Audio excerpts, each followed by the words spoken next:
Ever wonder why there are so many children fidgeting in class? Do you know how much time a child spends outside for recess each day? I had a lot of these same questions this last year as my oldest attended first grade, and what I found out not only surprised me, but it also baffled me. My son seems like he's constantly on the move, either with his body or with his voice. He's always wanting to move. He's always wanting to talk. I understand that most 7-year-old boys are like that, but he seems to have the energy to power New York City for a year. This energy often got him into trouble, which made me wonder what his day was like at school. When I asked about his recess, both his teacher and the vice principal told me that he had the ability to have a 10 to 15 minute recess once in the afternoon. That's one recess.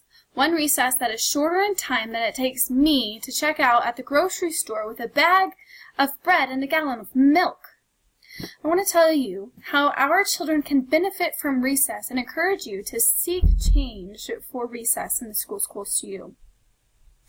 One of the best benefits that come from recess is the ability to make friends. I remember recess as a time I spent playing with my friends.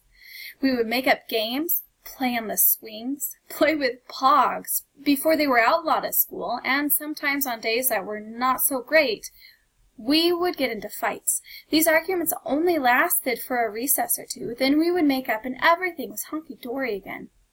Becky Bowen, a speech-language pathologist, said, "Well-meaning parents and teachers want to protect children both physically and emotionally. When a conflict arises between two children, oftentimes loving adults nip it in the bud by intervening to avoid unpleasant emotions or to avoid judgments from other parents. This teaches our children that conflict is bad, scary, and something to be avoided at all costs. Anxiety abounds around this perfectly normal aspect of human interaction, and some of these children grow into fearful adults. Conflict and resolution is only a fraction of the social interaction that is possible for children at recess, and can be very difficult to recreate in the classroom, if not impossible." And Clifton Parker noted in the Stanford Educator Reports that because recess offers opportunities for both positive play and experience in learning how to resolve conflicts, it can have powerful implications for a child's education. Children are resilient. They are quick to find a way to resolve their issues when given the opportunity and time to do so. Another benefit is the opportunity for physical education. In the last 10 years ago, children have been encouraged to spend between 30 and 60 minutes of play outside in physical activity that is not part of the physical education offered by the school. Now let's break that down a little bit. Children are expected to be in school from about 7:45 in the morning to 2:45 in the afternoon, which is a total of 7 hours. That is the same amount of hours fulfilled as a full-time job. Then they are expected to go home, complete assigned homework, eat dinner, brush teeth, spend time with family, and go to bed.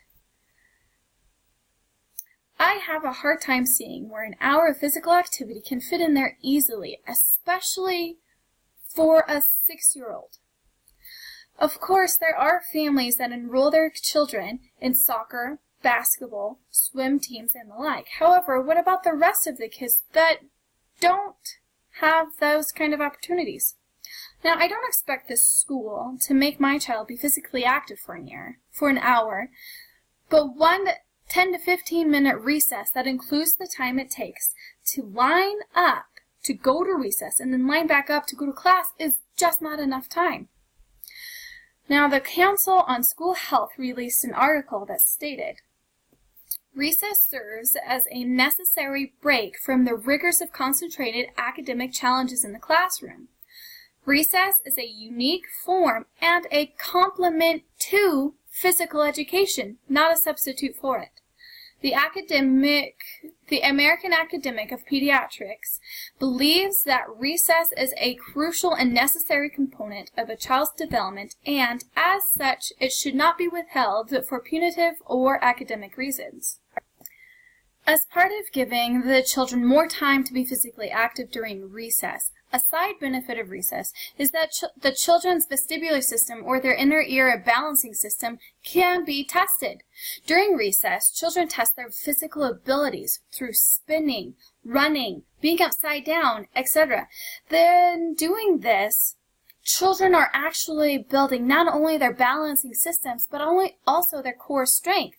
Angela Hascom, a pediatric occupational therapist and the owner of the Timber Nook in New England, did a small test with a group of 5th graders, which she observed were tilting back in their chairs at extreme angles, while others were rocking their bodies back and forth, a few were chewing on the ends of their pencils, and one child was hitting a water bottle against her forehead in a rhythmic pattern. Now, this is not a special needs class, mind you. This was a normal 5th grade class at a popular art-integrated charter school. After Hascom's testing, she learned that most of the children in the classroom had poor core strength and balance. In fact, she says, we tested a few other classrooms and found that when compared to children from the early 1980s, only 1 out of 12 children had normal strength and balance. Only 1.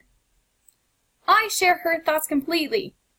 Only 1 child? She went on to say, children are going to class with bodies that are less prepared to learn than ever before. With sensory systems not quite working right, they are asked to sit and pay attention. Children naturally start fidgeting in order to get the movement their body so desperately needs and is not getting enough of to turn their brain on.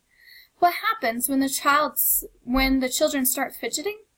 We ask them to sit still and pay attention. Therefore, their brain goes back to sleep. It's a wonder that children learn anything at all these days. Recess is a way for children to be children, through playing. As a couple of teachers said in an article about play learning, play complements the daily demonstrations and scaffolded participations that teachers and parents provide by creating a pretend space to sort through and explore materials and invent new meanings. I want to reiterate the need for us as the parents and guardians of these little spitballs of energy.